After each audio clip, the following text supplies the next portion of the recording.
As some of you know, the namesake for our team Coop is David Cooper, the father-in-law of my teammates John Coleman and Phil Licking.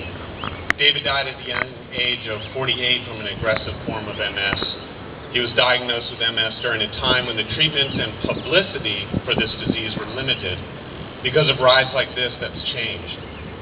I'm certain, though, that my story is familiar to many of you in some variation. It was President's Day weekend 2008. It was a Friday night, and my wife came home just to get a call from her doctor saying, "You have a brain tumor over your right ear, about the size of a $50." Came the cheery prose of the neurosurgeon, fresh out of his residency and ready to take on the world. "I'm free next week. I have time on my schedule. We can book you now," he continued. "It's easy to do.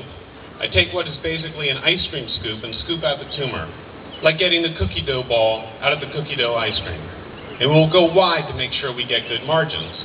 He delivered in a sing-songy voice as he leaned back in his wooden chair at the foot of my wife's bed, as if he were reciting baseball stats or waxing on about what he would do over the weekend with his family for fun.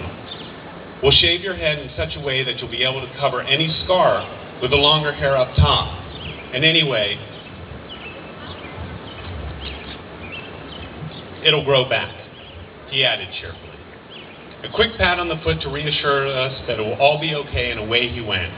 And so began the weekend in February 2008, and our ticket on a fast-moving train to Testville.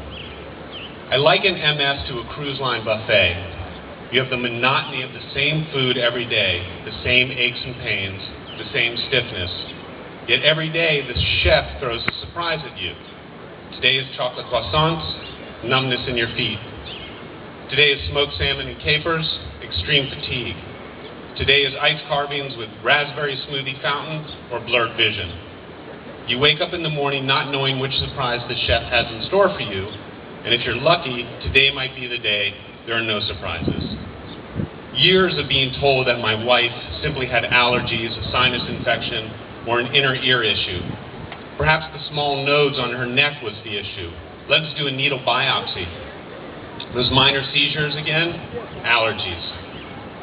After the Dr. Ice Cream Scoop weekend visit, we went to Hopkins where we were told, "I've seen thousands of brain tumors, and either this is a stage 4 variety I have not ever seen, or there's a few other possibilities, including MS. What do you do with that? Other than that, Miss Lincoln, how was the show?"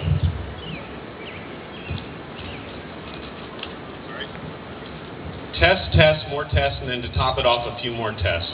26 vials of blood drawn at one time, PET scans, MRIs, spinal tap. They call it a lumbar puncture now. And EEGs.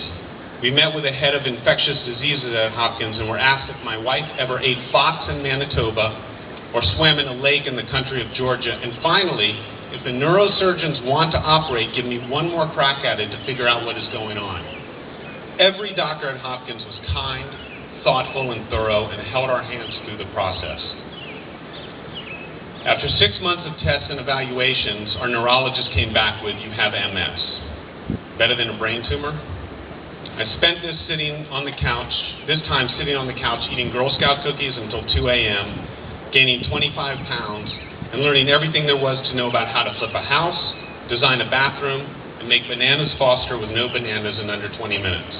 My wife, on the other hand, got in even better shape, running every day, working out, yoga, Pilates, better nutrition, etc. I began riding to get back in shape and to do something for MS, for my wife, and for my family. Since the diagnosis, we had a wonderful little girl who was almost 3. She makes us laugh with her antics and beat our heads on the wall with her willfulness. Last page. For my wife, the daily cruise line buffet comes and goes with its surprises, but she fights every day. The good news is that there have been major advances in therapies in the past few years. No more needles, or very few needles at least. Will we find a cure soon? I'm hopeful, but I'm also pragmatic. For now, there is no beating MS. We manage MS, we manage the symptoms of MS, we manage ourselves, and we manage our expectations. We manage the, "oh, I'm so sorry," and the looks of pity when we reveal our secret. And we manage to get up each day, train for events like this, ride in events like this, and fundraise for events like this. So when my wife asks me, what if I wake up tomorrow and I cannot walk down our stairs, I answer her with, well, then it'll be time to buy a house with no stairs. And when I look at my 3-year-old every day, wondering whether there's a time bomb inside of her waiting to go off, or will she be spared, I send out another email, try to raise a little bit more awareness, and I get back on my bike. So that's my story, and again, I appreciate your letting me share it with you. Thanks.